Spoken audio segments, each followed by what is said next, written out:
उनका त्याग करो जो भगवत मिलन में बाधा बने। कल हम लोगों ने भागवत के प्रारंभिक कुछ भाव सुने, कैसे भागवत का निर्माण हुआ वो सुना। अब यहां से महाभारत का थोड़ा प्रसंग प्रारंभ होगा, सब लोग ध्यान पूर्वक सुनो। कि यदा मृधे कौरव संजयानां वीरेस्वथो वीरगतिं गतेषु ब्रकोदरा विद्गदा विमर्श भ्रगनोरुदण्डे धृतराष्ट्रपुत्रे।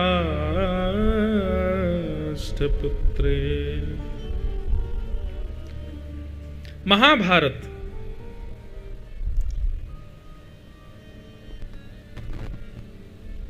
युद्ध अपने अंतिम पड़ाव पर था और उसी समय भीम ने दुर्योधन की जंघा पर अपनी गदा का प्रहार किया और जंघा टूटने की वजह से दुर्योधन गिर पड़ा और पांडवों की जीत हो गई। यह प्रसंग चल रहा था। अब ये कथा क्यों सुनाई जा रही है? परीक्षित कौन है उनका परिचय दिया जा रहा है। कौरव हार गए, पांडव जीत गए। पांडव सब अपनी विजय का आनंद करने लगे, तभी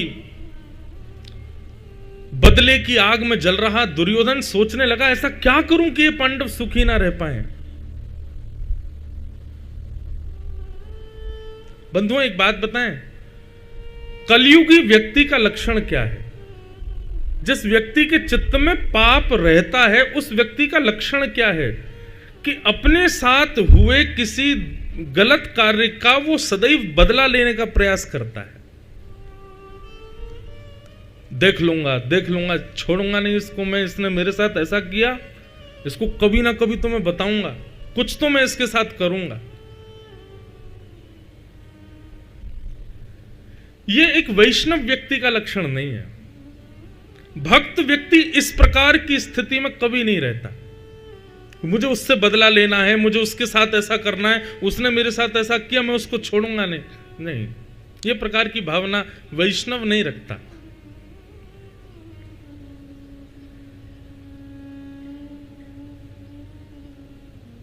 वैष्णव तो क्षमा करता है।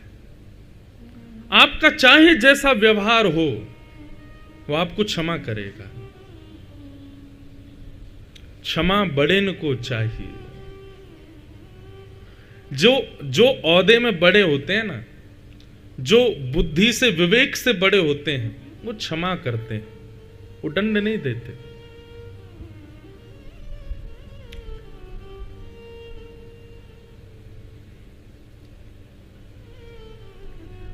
इसका मतलब यह नहीं है कि बेटा कुछ गलत करे और मां उसको क्षमा करे, वहां बात दूसरी आ जाती है। वहां तो मां का अधिकार है उसको दंड देना। आप बहुत बड़ी फैक्ट्री चलाते हैं और कोई एम्प्लॉय गलत करे तो उसको थोड़ा डांटना या उससे थोड़ा तेज आवाज में बोलना ताकि वो सुधरे। इसलिए किए जाने वाला क्रोध या इस प्रकार से किया जाने वाला थोड़ा ये भाव, ये गलत नहीं है। आपके हृदय के भाव के साथ किसी ने कुछ गलत किया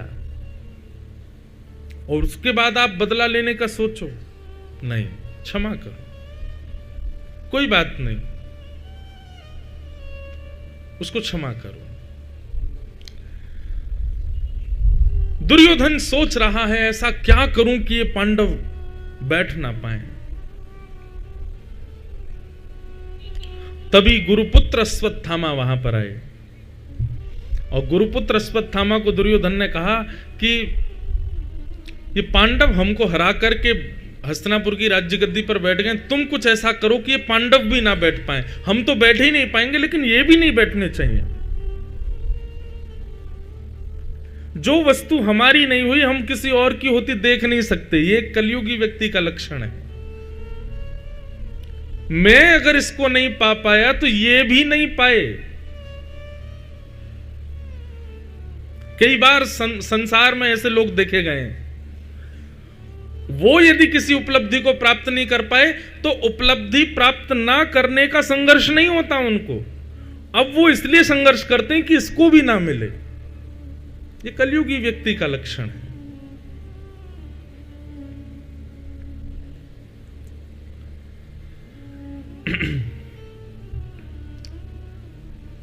अश्वत्थामा गुरुपुत्र रात्रि में सोते हुए पांडवों को मारने के लिए गया, परंतु उसको विचार करना चाहिए, जिसके रक्षक स्वयं श्री कृष्ण है, उसको किस प्रकार से मार सकते हो आप? आपको पता है, गोस्वामी तुलसीदास जी का कभी आप जीवन चरित्र पढ़ेंगे, बहुत सावधानी से सुनिए सब लोग। गोस्वामी जी ने जब मानस जी की रचना की ना, तो कई सारे लोग उनके विरोधी हो गए। क्यों? रामायण सतकोटि अपारा, ऐसा कहा जाता है कि रामायण एक नहीं है, अनेक हैं। आप महाराष्ट्र में जाएं तो वहां शायद तुकाराम जी की एक लिखी हुई रामायण है, दक्षिण में जाएंगे तो वहां की एक अलग रामायण है, और हमारे हिंदू वैदिक सनातन धर्म की तो प्रथम वाल्मीकि रामायण है, और फिर 500 वर्ष पहले गोस्वामी तुलसीदास जी ने रामचरितमानस भी लिखी। ऐसे अनेक रामायण के भाव हैं। लेकिन मानस जी का जब रचना क्रम प्रारंभ हुआ, गोस्वामी जी ने जब मानस जी को लिखा, तो मानस जी को पढ़कर के कलयुग के लोगों को ज्यादा समझ आने लगी रामलीला, और उसके प्रति ज्यादा आकर्षित होने लगे लोग। इससे कई लोगों को बड़ा कष्ट होने लगा। तो गोस्वामी तुलसीदास जी के बड़े निंदक हो गए थे। एक टोडर नाम के ब्राह्मण थे काशी में, उन्होंने तो 2 नामी डाकुओं को बुलाया, डकैत करते थे, और उनको बुलाकर के सुपारी दी कि तुम रात्रि में गोस्वामी तुलसीदास जी का वध कर दो।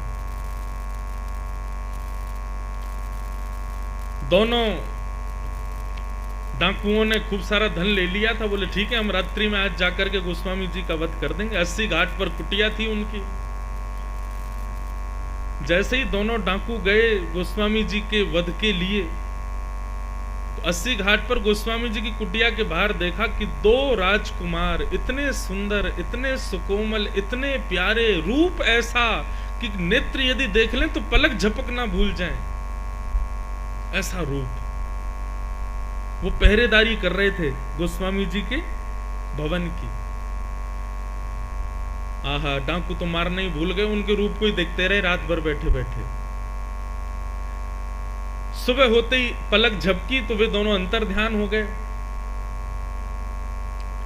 गोस्वामी जी गंगा स्नान करने के लिए बाहर आए, दोनों डाकू दौड़ करके गए, चरणों में गिर गए, बोले भगवान अपनी शरण में ले लो, आप हमको दीक्षा दे दो, हमको चेला बना लो अपना।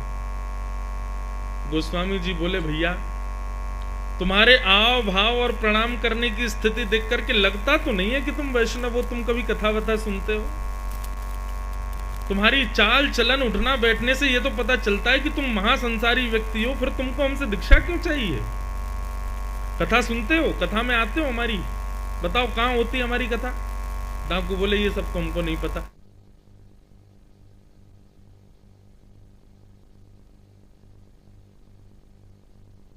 में हमको इतना सुख मिल रहा है कि हमारा मन कर रहा है कि आप हमको शिष्य बना लो और हम 24 घंटा उन दोनों सेवादारों को देखते रहेंगे। गोस्वामी जी बोले अकेले रहते हैं भैया कुटिया में, कोई सेवादार नहीं है हमारा। पूरी बात बताओ, कौन सेवादार, कहां देखा, क्या हुआ? तब उन दोनों ने बताया, बोले हमको तो महाराज सुपारी दी गई आपको मारने की, रात्रि में हम मारने के लिए आए थे, देखो ये रखे हमारे बल्लम फरसे, लेकिन आपको मारने के लिए जैसे ही हम आए तो आपकी कुटिया के बाहर 2 सुंदर राजकुमार अपने सुंदर केशों के, यहाँ पर सुंदर बढ़िया केशों को बांधे हुए और सुंदर वर्कल वेश धारण किए हुए, कटाक्ष बिल्कुल जैसे मृग नेत्र हों दोनों के, एक श्याम वर्ण एक गौर वर्ण, हाथ में धनुष बाण लिए, बिल्कुल छरेरा बदन था उनका। ऐसा अद्भुत कांति देख करके हम तो मोहित ही हो गए। उनको देखने के लिए हम चाह रहे हैं कि आप हमको भी सेवा में रख लो। गोस्वामी जी के नेत्र सजल हो गए। अरे पगलों, वो कोई सेवाधार नहीं है, वो साक्षात राघव जी थे, वो साक्षात लखनलाल जी थे। जब आप पूर्ण रूपेण ठाकुर जी को समर्पित हो जाते हैं ना बंधुओं, तो ठाकुर जी की जिम्मेवारी है कि आपके ऊपर आने वाली आंच आपके लिए उपयोगी है कि अनुपयोगी है। जैसे कि कई लोग ऐसा कहते हैं कि हम भक्ति करने लगे तब से ज्यादा कष्ट आने लग गए हमारे जीवन में। ऐसा क्यों? ठाकुर जी की शरणागति जब हो गई तो फिर कष्ट क्यों आ रहा है?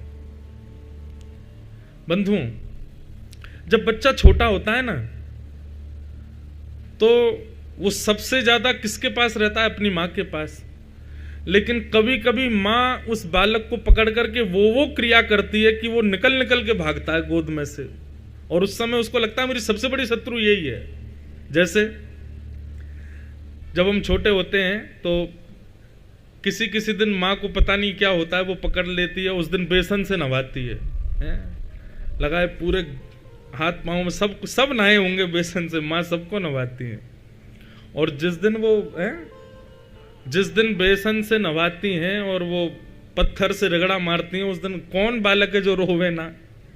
सब भागते हैं। और कोई बालक यदि नहीं नहाया है बचपन में ऐसे माँ से, तो शायद भाई उसने अभी कोई सुख ही नहीं देखा, पूरा शरीर लाल पड़ जाता है। कभी कभी सर्दियों के समय में माँ को पता नहीं क्या चंग चढ़ती है, वो सरसों का तेल ले आती है, ले पकड़ के रगड़ा मारती है पूरे सर से पैर तक। तो कभी कभी माँ ऐसी कुछ क्रिया करती है कि उससे बच्चे ये सोचते हैं हमारी शत्रु है। और उससे भी बड़े तो जब स्कूल जाने का समय आ जाता है, सुबह सुबह बेचारी माँ उठा देती है बालक को, रोता रहता है, मेरे पेट में दर्द हो रहा है, सर में दर्द, नहीं जाना माँ। टीचर बहुत मारते हैं, तब भी माँ का भी मन नहीं है कि इसको भेजूं, लेकिन जाएगा नहीं तो पड़ेगा कैसे? जबरदस्ती माँ तैयार करके उसको भेजती है।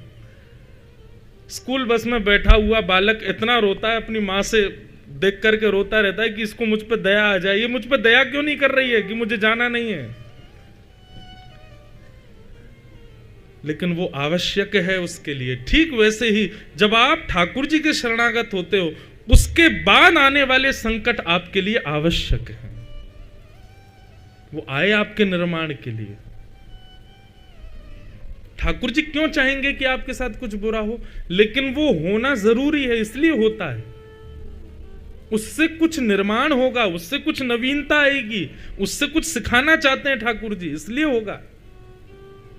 मैं इस विषय पे कहा करता हूं, अर्जुन के घनिष्ठ मित्र हैं श्री कृष्ण। उस अर्जुन के घनिष्ठ मित्र त्रिलोकीनाथ, और उस अर्जुन के पास अपना कहने के लिए एक भूमि तक नहीं थी, एक राज्य गद्दी तक नहीं थी, रहने के लिए अपना घर तक नहीं था। वन में विचरण कर रहे थे जब 14 वर्ष का अज्ञातवास हुआ।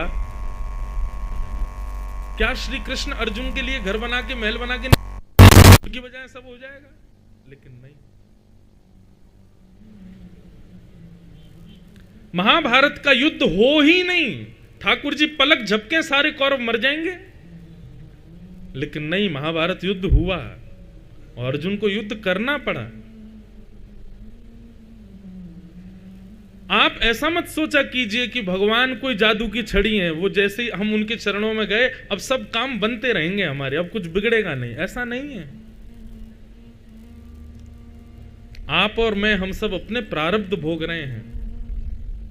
बस भगवत शरणागति से उस प्रारब्ध का अनुभव कम होता है, भोगना तो पड़ेगा। लेकिन फिर भी ठाकुर जी रक्षा करते हैं। पांडवों को लेकर के भगवान कहीं और चले गए, पर द्रौपदी के 5 पुत्र वहीं सोते रह गए। अंधेरे के कारण अश्वत्थामा ने आकर के उन सोते हुए 5 पुत्रों को मार दिया। दुर्योधन को ले जाकर के उनके सर दिखाए, प्रकाश करके दुर्योधन ने जब देखा, अरे अश्वत्थामा क्या किया, ये पांडव नहीं है, द्रौपदी के 5 पुत्र हैं। और इसी शोक में कि अब हमारे यहां तर्पण करने वाला भी नहीं बचा। इस शोक में दुर्योधन के प्राण निकल गए। प्रातःकाल का समय हुआ, शिविर के बाहर भीड़ लगी है। क्यों? अंदर से रक्त की धार बह रही है। भीतर जाकर के देखा तो द्रौपदी के 5 पुत्रों का केवल धड़ पड़ा है, सर नहीं है। किसी ने मार दिया सोते हुए 5 पुत्रों को।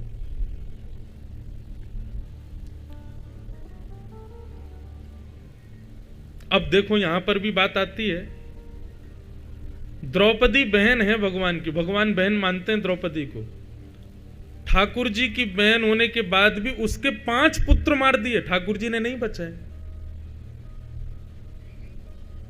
लोग कहते हैं कि हम ठाकुर जी के शरणागत हैं, ठाकुर जी रक्षा क्यों नहीं करते? कुछ कार्य होने के लिए ही बने हैं और वो होंगे ही, इसलिए उनसे दुखी मत होइए, कोसिए मत उसके लिए ठाकुर जी को। ऐसा क्यों हो रहा है? जब समर्पित हुए हैं तो तेरे फूलों से भी प्यार, तेरे कांटों से भी प्यार, आप जो देंगे हमें सब स्वीकार।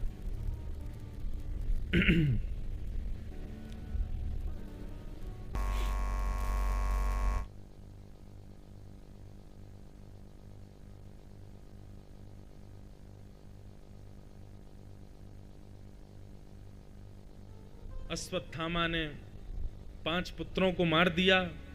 प्रातःकाल का समय होते ही पांडव ढूंढने लगे किसने मारा है द्रौपदी के पुत्रों को। तभी कृतवर्मा, अश्वत्थामा आदि 3 लोग बचे थे। उसमें अश्वत्थामा पर सबका संदेह गया और अर्जुन ने जाकर के अश्वत्थामा को बंदी बना लिया। बंदी बनाकर के द्रौपदी के सन्मुख प्रस्तुत किया। द्रौपदी ने अर्जुन से कहा कि इसको मत मारो। मुच्यताम मुच्यताम एष ब्राह्मणो नितराम गुरु। बंधुओं देखो, ये ठाकुर जी का गुण है जो द्रौपदी में दिख रहा है। अपराध करने वाले में भी वो ये देख रही है कि गुण क्या है। हम लोग कैसे हैं कि कोई कुछ गलत करे तो उसका 1 दुर्गुण तो हमको दिख ही गया, फिर हम 5 दुर्गुण और देख लेते हैं उसमें। जैसे कि बेचारे कोई नगर में किसी व्यक्ति ने कुछ गलत किया, अब तक आपका उससे कोई मतलब नहीं था, अब अगले दिन आपको पता चला कल पता उस फलाने के बेटे ने ऐसा ऐसा किया, तो ये 1 दुर्गुण था, लेकिन अब 4 दुर्गुण और। हाँ, उसकी नजर तो मुझे ऐसी लगती थी थोड़ी सी, 5 दिन पहले मुझे मिला था कहीं पे, उसकी चाल ढाल से भी लगता तो था, मां से भी ऐसे करके बात। 4 दुर्गुण और देख लिए हमने। ये हमारा स्वभाव है। और ठाकुर जी का स्वभाव कैसा है पता है? आपके अंदर 1000 दुर्गुण, फिर भी ठाकुर जी यही खोजते हैं कि इसमें गुण क्या है, इसमें अच्छाई क्या है।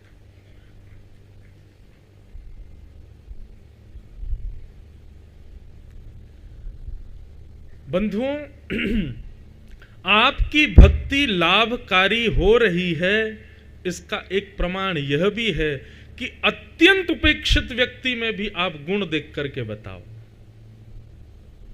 अत्यंत दुर्गुण युक्त व्यक्ति में भी आप गुण खोज करके बताओ।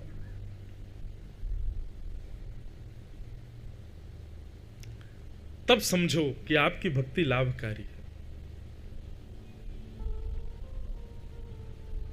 हमसे कोई कहे महाराज जी वो व्यक्ति ऐसा बोल रहा था, वो व्यक्ति ये कर रहा था, ये सब बातें जो आपके पास घूमते घूमते सुनाई जाती हैं आपको किसी व्यक्ति की बुराई के रूप में, भक्ति का ये स्वरूप श्रीमद् भागवत में पहले ही वर्णित कर दिया। अन्यश्च दोष गुण चिंतन माश मुक्त्वा। दूसरे के दोष और गुण सुनकर के आपके चित्त पर फर्क नहीं पड़ना चाहिए। कोई किसी के कितने भी दोष बताए, आपको चाहिए कि आप उसमें गुण ही देखो, आपको चाहिए कि आप उसमें अच्छाई ही देखो, उसमें गुण क्या है। ये ठाकुर जी का स्वभाव है। नहीं तो आप विचार करो, आप और मैं, हम मंदिर में खड़े होने लायक भी हैं? बिंदु जी महाराज कहते हैं नफरत है जिनसे उन्हें सदा उन्हीं अब गुणों में मैं हूँ बंधा, उन्हीं अब गुणों में मैं हूँ बंधा। है कुटिलता है, कपट भी है, छल भी है और अभिमान है।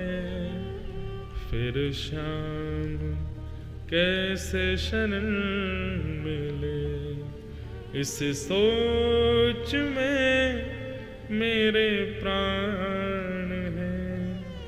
न तो रूप है, न तो रंग है, न गुणों की कोई भी खान है।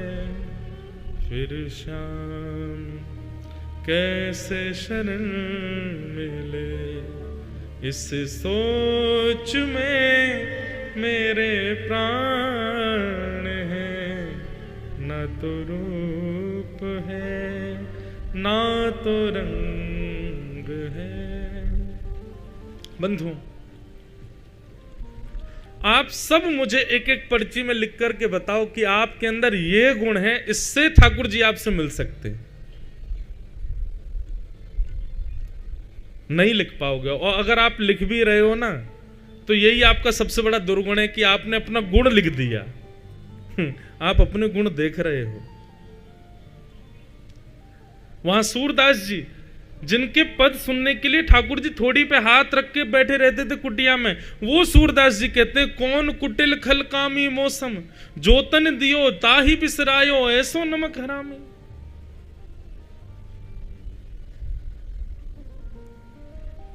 वहीं रसिकाचार्य कहते हैं, मैं हूं कुत्ता राम का, मोती मेरा नाम, गलविच डोरी प्रेम की, जित खींचे उत जाऊं। हमारे पूर्वजों ने, हमारे पूर्वाचार्यों ने कभी अपने गुण नहीं बताए, सबने अपने आप को कोसाई कि हम तो योग्य हैं ही नहीं उनके। और वास्तविकता यही है बंधुओं, हमारे अंदर एक भी ऐसा लक्षण नहीं है जिससे ठाकुर जी प्रसन्न हो सकें। कुछ भी नहीं है हमारे पास, लेकिन फिर भी वे हमको मंदिर बुलाते हैं, वे अपनी कथा सुनवाते हैं, वे वृंदावन बुलाते हैं, वे अपना दर्शन कराते हैं। ये उनका स्वभाव है कि वो हमारे किसी ना किसी गुण पर तो रीझते हैं। ये स्वभाव अपने अंदर लाओ। उपेक्षित व्यक्ति में भी गुण देखने का प्रयास करो। एक अत्यंत दोषी व्यक्ति में भी आप ये देख करके लाओ कि इसमें गुण क्या है। क्योंकि संसार में यदि कोई व्यक्ति जी रहा है तो ऐसा हो ही नहीं सकता कि उसमें कोई गुण ना हो। और एक और बात कहते हैं, कोई कितना भी बड़ा तपस्वी, कितना भी बड़ा महात्मा, कितना भी बड़ा साधु क्यों ना हो, ऐसा हो ही नहीं सकता कि उसमें दुर्गुण ना हो। सब दोष और गुण से युक्त हैं, तभी हम पृथ्वी पर हैं। हम में दोष ज्यादा होते तो हम पृथ्वी पर नहीं, हम नरक में होते। हम में गुण ज्यादा होते तो हम स्वर्ग में होते। दोनों समान हैं, इसीलिए हम पृथ्वी पर हैं। पर हमको चाहिए कि सब में गुण देखें। यहां सामने बालकों का हत्यारा बैठा है और द्रौपदी कह रही है कि इसको छोड़ दो। ये सुनने में जितनी आसान लग रही है ना बात, उतनी कठिन है। मां का इतना प्रेम होता है अपने बालक से कि गली मोहल्ले के बच्चे यदि बालक पर चिल्ला भी दें तो मां लड़ने पहुंच जाती है। उस मां के बालकों को मार दिया जान से, और जिसने मारा उसके लिए द्रौपदी कह रही है कि इसको छोड़ दो, इसको मत मारो। ये सामान्य बात नहीं है, ये वैष्णव लक्षण है। बंधु, एक बात मन में आती है, ये जो अभी एक पंक्ति गाई थी मैंने कि नफरत है जिनसे उन्हें सदा, उन्हीं अवगुणों में मैं हूं बंधा। सारे वो लक्षण हैं हमारे अंदर जो ठाकुर जी को बिल्कुल पसंद नहीं है। निर्मल मन जन सो मोहि पावा, मोहि कपट चल छिद्र ना भावा। यहां इस पंडाल में बैठे हर व्यक्ति का मन निर्मल नहीं है। हर व्यक्ति के अंदर कोई थोड़ा भी सही छल तो है, थोड़ा ही सही कपट तो है। हम सब उन सारे दुर्गुणों से युक्त हैं जो ठाकुर जी को प्रिय नहीं है। तो फिर कैसे भगवत भगवत प्राप्ति हो। तो एक बात तो इसमें यह आती है कि ठाकुर जी सब में फिर भी गुण देख लेते हैं, लेकिन दूसरा एक पक्ष और है। यदि सूरदास, मीराबाई, कुंभनदास, तुलसीदास, कबीरदास, धुनी वाले दादाजी या ऐसे महान संतों का आश्रय लेकर के ठाकुर जी को भजोगे तो आपके दुर्गुणों को ठाकुर जी नजरअंदाज कर देंगे और आपको स्वीकार करेंगे। इसलिए गुरु आश्रय बताया हमारे यहां। इसका एक प्रमाण सुनाएं। गोवर्धन में श्रीनाथ जी जब विराजते थे तो श्रीनाथ जी के मंदिर के पास में एक व्यक्ति रहता था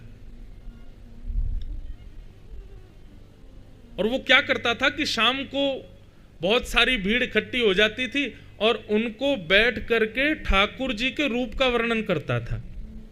बहुत ध्यान से सुनिएगा। भगवान के रूप का वर्णन करता था। ठाकुर जी की उठी हुई भुजा का भाव क्या है, ठाकुर जी की कमर पर हाथ रखें उसका भाव क्या है, ठाकुर जी ऐसी माला पहने तो उसका भाव क्या है, ठाकुर जी पीली पाग पहने तो उसका भाव क्या है। और वो इतना सुंदर भाव सुनाता था कि लोग उससे रीझ जाते थे। लेकिन वास्तविकता ये थी कि वो स्वयं कभी दर्शन करने नहीं जाता था, वो केवल दुनिया से सुन करके, किसी प्रवक्ता से सुन करके सबको बताता था। बहुत ध्यान से सुनिएगा सब लोग। भगवद रस जब तक आप स्वयं नहीं चाखो तब तक आपको बोलने का अधिकार नहीं है, और आप बोलेंगे भी तो आपके उस रस से किसी को सुख मिलेगा नहीं। इसलिए केवल सुनी सुनाई बातें कभी भी नहीं कहनी चाहिए। ये आप लोगों के लिए भी, वक्ताओं के लिए भी है। आपने किसी से कुछ सुना, सुनकर के उसका मनन चिंतन करो, उस रस का पहले स्वयं आस्वादन करो, उस रस में स्वयं को डुबाओ, तब आप किसी को सुना सकते हैं। तो वो व्यक्ति भगवान के रूप का वर्णन करता था पर स्वयं कभी दर्शन करने जाता नहीं था। सूरदास जी को ये बात पता चली। सूरदास जी को जैसे ही पता चली तो सूरदास जी उसके पास पहुंच गए। बढ़िया बढ़िया रूप का वर्णन कर रहा था ठाकुर जी के। सूरदास जी जाकर के बोले, भैया तुम रूप का वर्णन तो बहुत सुंदर कर रहे हो, लेकिन हमें पता है कि ये तुमने स्वयं दर्शन करके इस रूप का वर्णन नहीं किया है, तुम किसी अन्य रसिकों से सुनकर के ये भाव बता रहे हो। भाव बताने में कोई दोष नहीं है, लेकिन स्वयं भी तो दर्शन कर सकते हो। येरा मंदिर, श्रीनाथ जी तुम्हारे माथे पर बैठे हैं, फिर भी तुम दर्शन करने नहीं जाते हो, और केवल ये सस्ती लोकप्रियता के लिए तुम यहां बैठ के प्रवचन कर रहे हो। ठीक है, रसिकों की बात सुन के सबको बताओ, लेकिन स्वयं भी तो दर्शन करो। अब वो तो हंसने लग जाता, हाँ हाँ महाराज जी जाऊंगा, आप तो सब जानते हैं, अब इतना व्यस्त रहता हूं, जाऊंगा, सुबह मंगला में चलूंगा। सूरदास जी बोले, तुमको हम ही लेके चलेंगे, चलो हमारे साथ। अब सूरदास जी मंगला में जाने से पहले उसके घर के बाहर आ जाते, वो सो रहा होता, घर वालों से कहते उसको उठाओ, भेजो, मंगला में जाना है। वो भी इतना चतुर था, जैसे ही घंटे घड़ियाल बजते तब तक सोता ही रहता। बोले घंटे घड़ियाल की आवाज सुन के सूरदास जी को तो जाना ही पड़ेगा, वो नहीं जाता था साथ में। इस प्रकार से उसने ठाकुर जी के दर्शन से बचने का ही प्रयास किया, गया ही नहीं। एक दिन सूरदास जी हठ पूर्वक उसके सामने खड़े हो गए। बोले, यदि तुम आज मेरे साथ दर्शन करने नहीं गए तो मैं सबको बता दूंगा कि तुम स्वयं दर्शन नहीं करते हो, किसी रसिक से सुन करके बस सुनी सुनाई बातें बोल देते हो।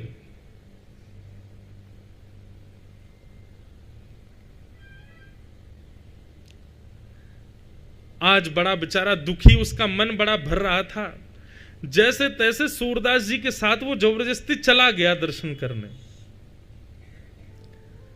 श्रीनाथ जी के सामने जैसे ही गया, अब सूरदास जी के नेत्र नहीं है, लेकिन सूरदास जी फिर भी रोज मंदिर जाते थे। जैसे ही कपाट खुले श्री जी बाबा के, सूरदास जी हाथ जोड़ करके कहने लगे, हे ठाकुर जी, इस अधम पर कृपा करो, इस प्राणी पर कृपा करो, इसके अंदर थोड़े पूर्व जन्म के सत्कृत्य तो हैं। क्यों? क्योंकि ये गोवर्धन में रहता है, आपका गुणगान गाता है, पर आपके दर्शन में इसकी रुचि नहीं है। ये आपका गुणगान इसलिए गाता है ताकि इसकी लोकप्रियता बढ़े, लेकिन मैं चाहता हूं कि आप इसके हृदय पर विराजमान हो जाओ, आप इसको अपना स्वीकार कर लीजिए, बना लीजिए। श्रीनाथ जी की तुरंत स्वर सुनाई दिया सूरदास जी को। सूरदास जी बोले, अरे सूरदास जी, ठाकुर जी बोले, अरे सूरदास जी, तुमने बड़ी कृपा करी जो तुम याकू लेकर के आ गए। अरे बड़े दिनांत मैं भी याके दर्शन की प्रतीक्षा कर रहे हो। सूरदास जी के नेत्र सजल हो गए। सूरदास जी बोले, जय जय, आप कितने दयालु हो, बताओ, आपने इसमें भी ये गुण देख लिया, इसके दर्शन की आप लालायित बैठे थे। ये तो आपको कभी देखने भी नहीं आता, पर आप इसके दर्शन के लिए लालायित क्यों थे भगवान? ठाकुर जी बहुत सुंदर बात कहते हैं, बोले सूरदास, जिस दिन आप मेरा दर्शन करने आ रहे थे और दर्शन करते आते समय जब आप इसकी दुकान के सामने रुक गए और आपने मन बना लिया कि इसको मैं दर्शन कराने ले जाऊंगा, तब से ही मैं इसके दर्शन की प्रतीक्षा कर रहा था। आपने जब से मन बनाया तब से मुझे ये प्रिय लगने लगा। आप जब से इसके यहां जा जा करके मंगला में, राजभोग में और बार बार इसको उठाने लगे, चल दर्शन कर, तब से मैं प्रतीक्षा कर रहा था इसके दर्शन की। मतलब उस व्यक्ति में ऐसा कोई गुण नहीं है कि ठाकुर जी रीझ हैं, लेकिन सूरदास जी उसके पीछे पड़े इसलिए ठाकुर जी को वो प्रिय लगने लगा। तो मतलब ये बात हमने क्यों कही? हम में कोई गुण नहीं है कि ठाकुर जी को हम प्रिय लगें, लेकिन इन आचार्यों ने, इन गुरुजनों ने, इन महापुरुषों ने, इन वैष्णवों ने ठाकुर जी को इतना गाया है, इतना गाया है, यदि हम इनका आश्रय ले लेंगे और ये हमारे ऊपर अगर वरद हस्त रख देंगे तो इनके वरद हस्त से ठाकुर जी हमको स्वीकार कर लेंगे। ये भाव।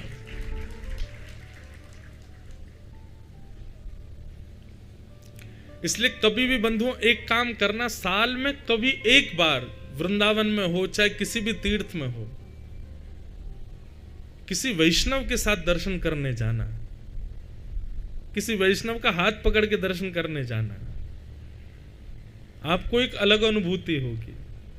आपको ऐसा लगेगा कि आपने ठाकुर जी को नहीं, ठाकुर जी ने आपको देखा आज। और आप कहें महाराज जी कोई वैष्णव ना मिले तो जहां पर भी आप रुको, वृंदावन, बद्रीनाथ, द्वारिका, कहीं भी जाओ, वहां अपने कक्ष में सूरदास जी का स्मरण करके जाना, गोस्वामी तुलसीदास जी को प्रणाम करके जाना। अयोध्या में रामलला विराज गए, जाओगे सब लोग दर्शन करने, राम जी को प्रणाम करके, प्रणाम करने से पहले गोस्वामी तुलसीदास जी को प्रणाम कर लेना, गोस्वामी जी के द्वारा रचित सुंदर सुंदर चौपाइयों को याद कर लेना, उसके बाद जाना, आप पर कृपा होगी। ये गुरु आश्रय है। इस आश्रय से युक्त होकर के जब जाओगे तब कृपा करेंगे ठाकुर जी। बहुत सुंदर बात।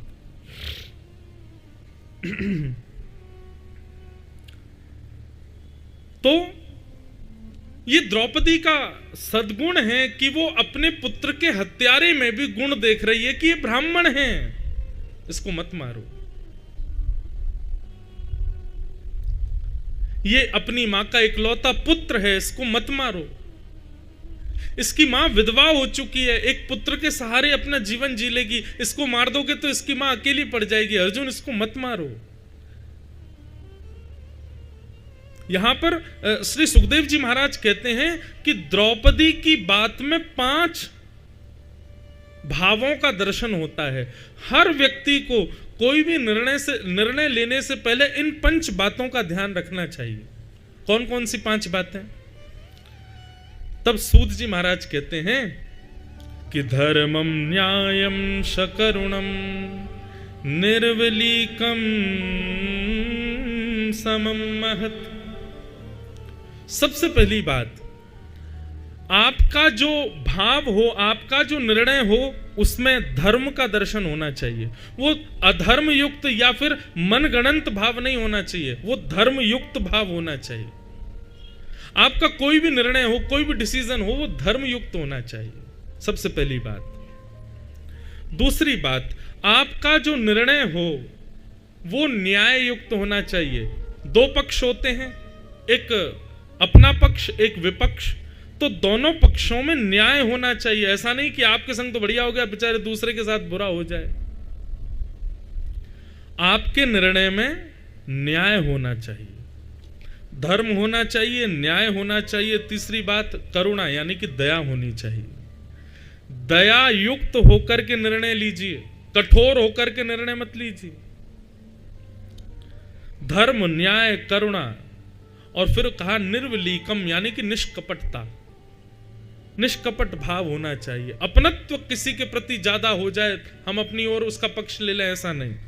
निष्कपट और समत्व, ये 5 बातें देख करके ही निर्णय लेना चाहिए। द्रौपदी के निर्णय में ये 5 चीजों का दर्शन हो रहा था, और द्रौपदी के इस निर्णय से ठाकुर जी बड़े प्रसन्न हो गए। भगवान ने अपना नाम द्रौपदी को दे दिया। मेरा नाम कृष्ण, द्रौपदी का नाम कृष्णा। निरीक्ष कृष्णापकृतं गुरुसुतं वाम स्वभावा कृपया नाम च। कृष्णा द्रौपदी का नाम। बंधुओं, जिस दिन आपका जीवन, आपकी दिनचर्या इस बात पर निर्भर करेगी कि ठाकुर जी रीझें, उसी दिन से आप भक्ति के पथ के अनुगामी हो जाएंगे। एक बार भी दिन भर में किसी भी क्रिया में यह भाव आता है कि ये रीझे, ऐसा नहीं। सुबह उठने से रात्रि सोने तक, रात्रि सोने से सुबह उठने तक केवल एक को रिझाने का भाव है, बस श्याम सुंदर रीझे। हमारी कोई भी क्रिया हो, हमारा, आप पाप कर ही नहीं सकते, फिर आप कुछ गलत कर ही नहीं सकते, आपके विचार में भी कभी पाप नहीं आ सकता अगर इस भाव से रहोगे तो। जब लोक रंजन की भावना मन में आती है ना, तभी व्यक्ति पाप करता है। हम 24 घंटे इसी भाव में हैं कि बस ठाकुर जी रीझे हमसे, चाहे हमारा पहनाव हो, ओढ़ाव हो, श्रृंगार हो, हमारा भोजन हो, प्रसाद हो, हमारी वाणी हो, हमारा चलना हो, नाचना हो, गाना हो, बैठना हो, सोना हो, हर बात से केवल ठाकुर जी रीझें। आप पाप कर ही नहीं सकते, फिर आप वो क्रिया करोगे ही नहीं जिसमें पाप विद्यमान हो।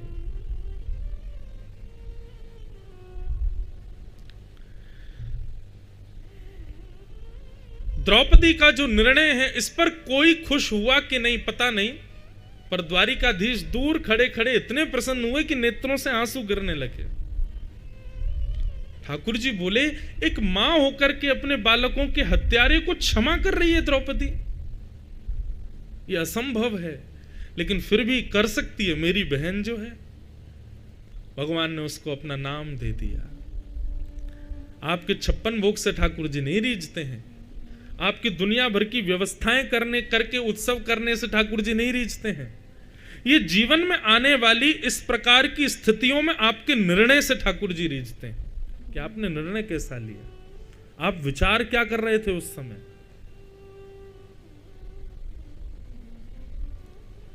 ठाकुर जी रीझ गए द्रौपदी से। द्रौपदी ने अर्जुन से कहा, इसको मत मारो, मेरी आज्ञा है, इसको मत मारो। अर्जुन ने सबसे पूछा, मैं क्या करूं? किसी ने द्रौपदी का पक्ष लिया, किसी ने द्रौपदी का विपक्ष भी लिया, पर अर्जुन को पता है कि मैं तो एक का ही पक्षधर हूं, श्री कृष्ण जो कहेंगे वही करूंगा। और अर्जुन ने कहा, आज्ञा करें भगवान, मैं क्या करूं? ये बालकों का हत्यारा है, इसको जीवित नहीं छोड़ना चाहिए, परंतु द्रौपदी कहती है ये ब्राह्मण है, गुरुपुत्र है, इकलौती माँ का, विधवा माँ का इकलौता पुत्र है, इसको नहीं मारना चाहिए, मैं क्या करूं? भगवान बोले, तुमने 2-3 बातें याद करी, 2-3 बात हम याद करा दें। बोले क्या? तुमने प्रतिज्ञा ली थी कि बालकों के हत्यारे को मारोगे, इसलिए तुमको मारना पड़ेगा। भीम तुम्हारे बड़े भैया हैं, वो बहुत देर से हाथ मसल करके बैठते हैं कि तू छोड़ मैं मार दूं, उनकी बात भी तुमको माननी पड़ेगी। और द्रौपदी बालकों की मां है, तो उसकी आज्ञा के बिना तो तुम कैसे मार सकते हो? मतलब भगवान दोनों पक्ष की बात कर रहे हैं। अर्जुन बोला मुझे किसी से फर्क नहीं पड़ता, आप कहो मैं क्या करूं, आप जो कहेंगे वो करूंगा। भगवान बोले करोगे? बोले हाँ। पक्का? बोले बिल्कुल। वचन दो, जो कहूंगा सो करोगे? बोले बिल्कुल वचन देता हूं भगवान, आप कहने में देरी करोगे, मैं करने में देरी नहीं करूंगा। बंधुओं में, कथाओं में कहा करता हूं कि श्री कृष्ण के उपासकों सावधान हो जाना। यदि आप श्री कृष्ण के शरणागत हो तो आपकी पूरी जीवन एक पहेली बन जाएगी। पूरा जीवन आप सॉल्व करते रहना, कभी सॉल्व नहीं होगी। ये मैं कोई ऐसा नहीं कि ठाकुर जी की कोई निंदा कर रहा हूं, ऐसा मत सोच लेना। ये मैं एक विनोद में, इसको पता क्या बोलते हैं? इसको बोलते हैं व्याज स्तुति। क्या बोलते हैं? व्याज स्तुति। जिससे बहुत प्रेम होता है उसकी स्तुति ऐसे की जाती है जैसे व्यंग मारा जा रहा हो, उसको व्याज स्तुति कहते हैं। श्रीमद् भागवत में गोपियों ने जो भ्रमर गीत गाया है उसको व्याज स्तुति कहते हैं। मधुपक तव बंधो माश प्रशांग्रिम सपत्न्या कुच विलुलित माला कुंकुमश्मश्रुभिर्न बहतु मधुपतिस्तन्मानिनीनां प्रसादम यदु सदसि विदम्यम यस्य दूतस्त्वमिदृक्। मैंने आज तक कभी भ्रमर गीत पर कभी प्रवचन नहीं किया, लेकिन इतना सुंदर है भ्रमर गीत। कई प्रसंग भागवत के ऐसे हैं वो मैं अपने लिए गोपनीय रखता हूं, सबको नहीं सुनाता, पर वो हैं बहुत सुंदर है। 8 वर्ष होने को आए हमें कथा, आज तक मैंने भ्रमर गीत नहीं बोला होगा कथा में, बोलेंगे कभी। तो ये व्याज स्तुति में प्रेमी के ऊपर व्यंग कसा जाता है, लेकिन वो व्यंग नहीं, वो प्रेमी होता है।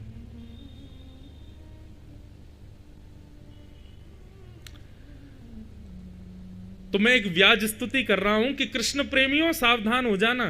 यदि आप कृष्ण के शरणागत हो तो आपका पूरा जीवन पहेली हो जाएगा, सॉल्व करते रहो, कभी उत्तर नहीं मिलेगा। अर्जुन प्रणाम करते हुए कहता है आप जो कहेंगे वो करूंगा। भगवान बोले तो फिर करो। ब्रह्म बंधुर न हंतव्य आतताई बधारण। ब्राह्मण कैसा भी क्यों ना हो अर्जुन, उसको मारना नहीं चाहिए, और बालकों का हत्यारा कोई भी क्यों ना हो उसको छोड़ना नहीं चाहिए। तुम्हारे सामने जो अश्वत्थामा है ये ब्राह्मण भी है और बालकों का हत्यारा भी है। अब तुम सोच लो क्या करना है। अर्जुन सोच में पड़ गया, मैं क्या करूं। श्री कृष्ण एक ऐसे क्लास टीचर हैं जो आप परीक्षा दे रहे हो तो आपको, जैसे मल्टीपल चॉइस क्वेश्चन आते हैं ना, एमसीक्यू, उसमें क्या होता है कि प्रश्न है, उसके 4 ऑप्शन हैं, चारों में से एक सही है,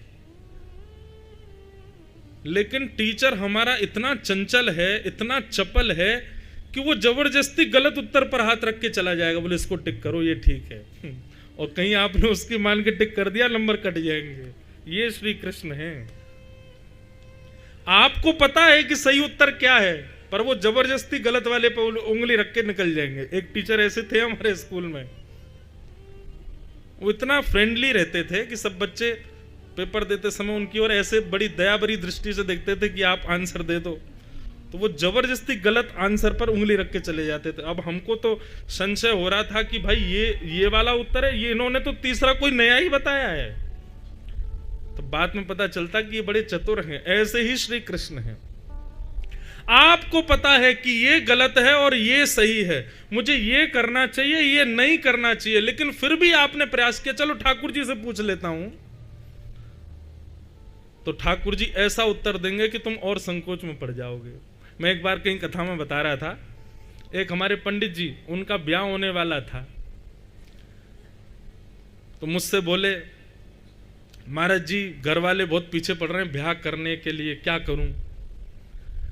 मैंने कहा कर लो। बोले पता नहीं मन नहीं मानना है, क्या करूं बताइए। मैंने कहा एक काम करो, ठाकुर जी के आगे पर्ची डाल दो,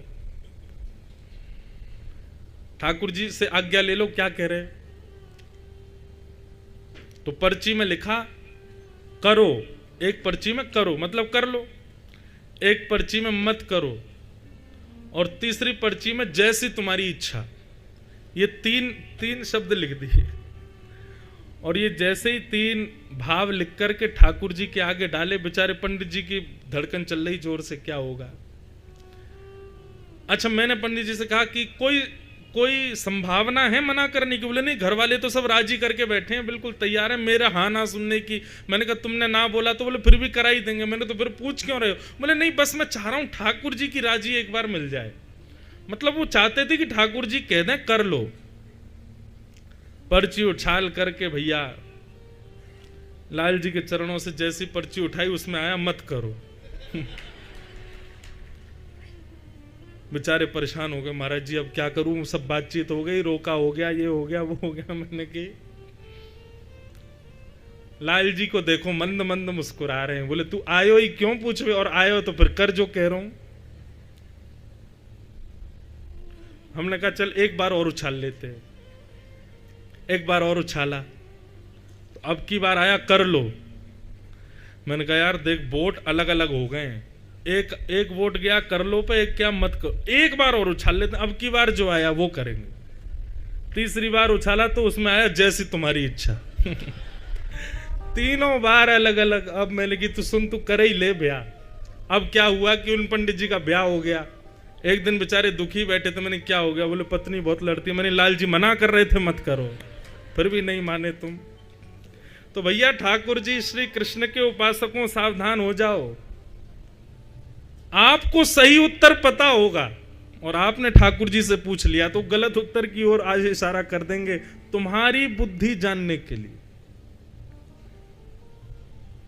ये खेल है उनका, ये सबके संग नहीं खेलते, जिससे उनको प्रेम होता है उसी से खेलते हैं ठाकुर जी।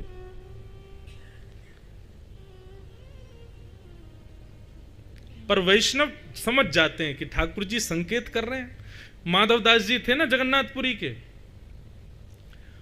उनकी भक्ति ऐसी थी कि वो जब जगन्नाथ जी के सामने जाते थे तो मैं वर्णन कभी कभी कहता हूं कथा में कि श्री जगन्नाथ जी अपनी ब्रह्म वेदी पर ऐसे ऐसे झूमते थे जैसे ही माधवदास आते थे।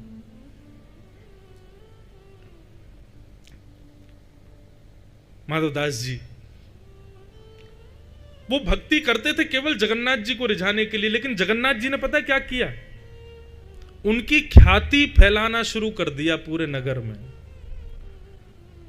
अब तो माधवदास जी अपने घर से निकलते और महाराज दुनिया भर की भीड़ उनके पीछे आगे लग जाती। कोई माला पहना रहा है, कोई पुष्प बरसा रहा है, कोई 56 भोग दे रहा है। माधवदास जी उस पूरे यश को तुच्छ मात्र मानते, नेत्र बंद करके चलते रहते और श्री जगन्नाथ जी के मंदिर में जाकर खूब रोते। बोले नाथ ही क्या कर रखा है आपने?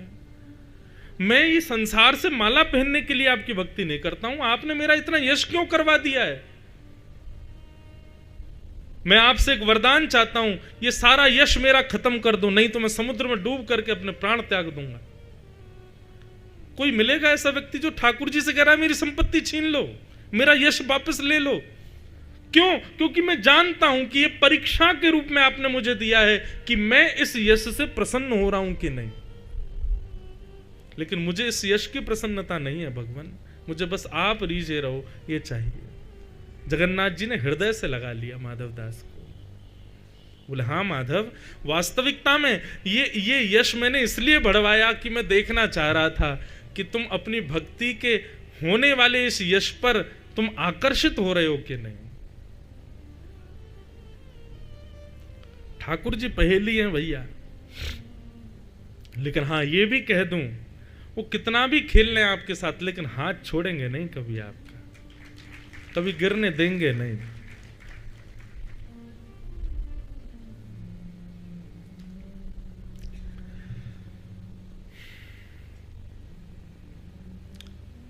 अर्जुन से कह दिया कि ब्राह्मण कैसा भी क्यों ना हो उसको मारना नहीं चाहिए, बालकों का हत्यारा कोई भी क्यों ना हो उसको छोड़ना नहीं चाहिए। अर्जुन ने थोड़ी देर तो विचार किया और जैसे ही भगवान के नेत्रों में देखा, ठाकुर जी के नेत्र तो बड़े चंचल हैं, उस चंचलता में ही अर्जुन को अपना उत्तर मिल गया। और भरी सभा में अर्जुन ने अश्वत्थामा की आधी मूंछ, आधी दाढ़ी, आधे केश मोड़ दिए और शिखा छेदन कर दिया। वाह, जा रहे हैं लाली। बोलो वृंदावन बिहारी लाल। ये छोटी सी लाली आई, बहुत सुंदर, कितने, अभी विष्णु प्रिया इनका नाम है। और अभी ज्यादा आयु नहीं है, 8 वर्ष की हैं, पर बहुत अच्छा कंठ है, बहुत अच्छा बोलती हैं। आज आई थी प्रारंभ में, बहुत अच्छा लगा इनसे मिल करके। ठाकुर जी से प्रार्थना है इनको खूब ऐसे ही मिले। 5 मिनट और बैठो, फिर कुछ कीर्तन सुना के जाना है।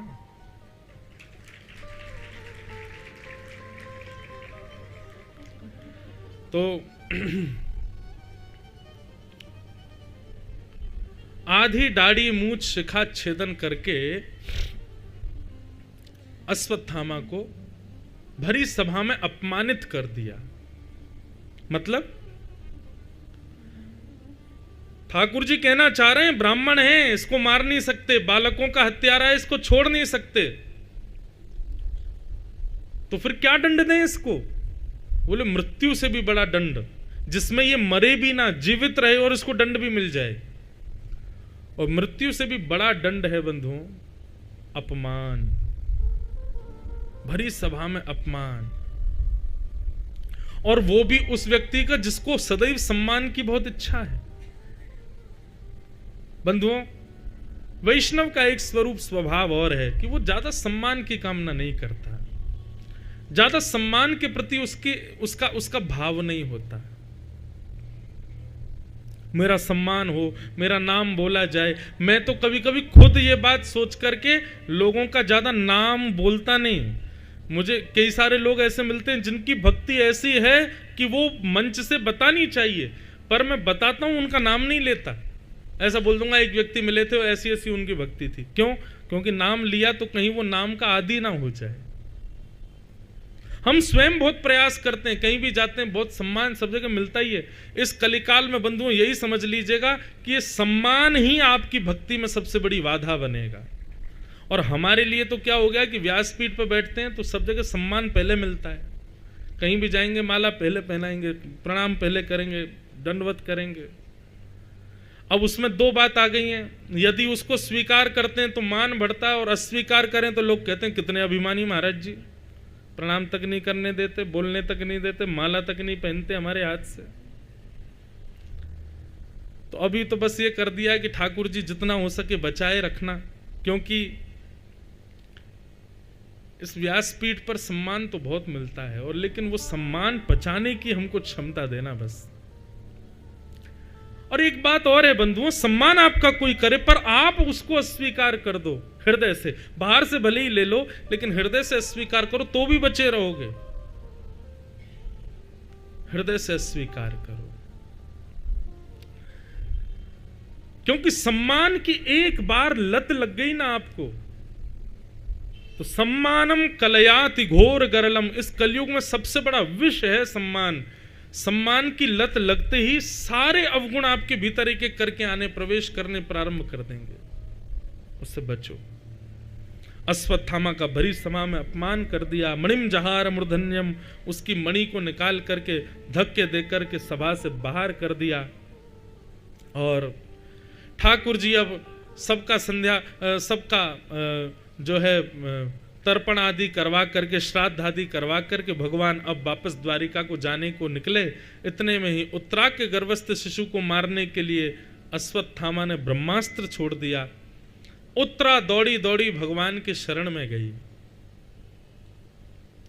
लाज रखो गिरधारी, मोरी लाज रखो गिरधारी, जैसी लाज राखी अर्जुन की, जैसी लाज राखी अर्जुन की।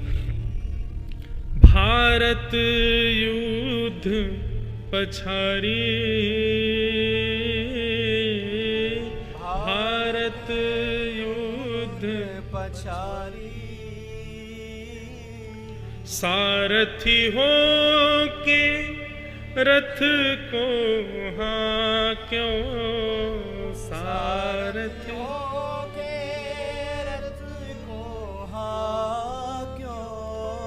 सारथी हो के रथ को हाँक्यो सारथी हो के रथ को हाँक्यो दुशासन पचधारी मोरी लाज रखो गिरधारी मोरी लाज रखो गिरधारी। बंधुओं, कभी अपने ठाकुर जी के आगे बंधुओं कभी कोई भाव, देखो मैं कहता हूं कथा में ठाकुर जी से कभी कुछ कहो मत, कुछ मांगो मत, कभी अपने आर्तों को बताओ मत, लेकिन कभी संकट की स्थिति इतनी ज्यादा बढ़ जाए कि ठाकुर जी हम आपका ही भजन नहीं कर पा रहे हैं, हम आपकी सेवा नहीं कर पा रहे हैं, तो उस समय सूरदास जी का ये पद ठाकुर जी के सामने गा दिया करो बस।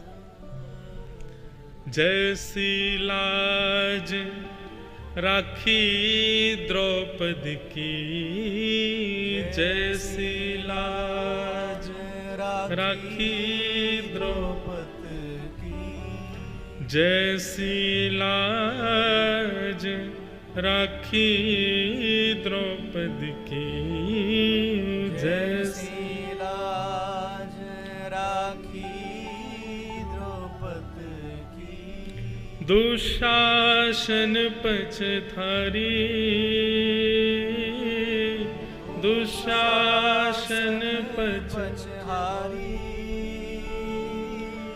खेचत खेचत दो भुज थाके, खेचत खेचत दो भुज थाके, खेचत खेचत दो भुज थाके, खेचत खेचत दो भुज थाके, चीर बढ़ावन हरी मोरी लाज रखो गिरधारी मोरी लाज रखो गिरधारी मोरी लाज रखो गिरधारी।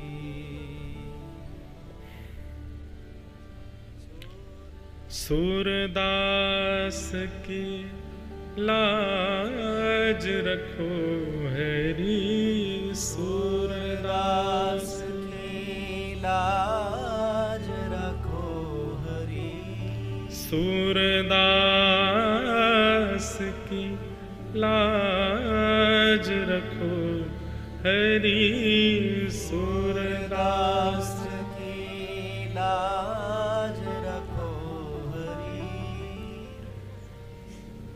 गोवर्धन गिरधारी गोवर्धन गिरधारी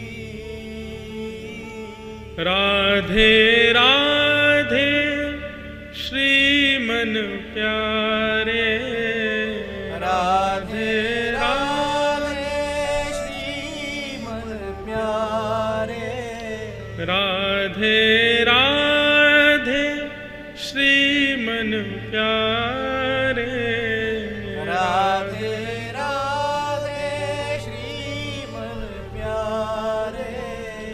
लाज रखो गिरधारी मोरी लाज रखो गिरधारी मोरी लाज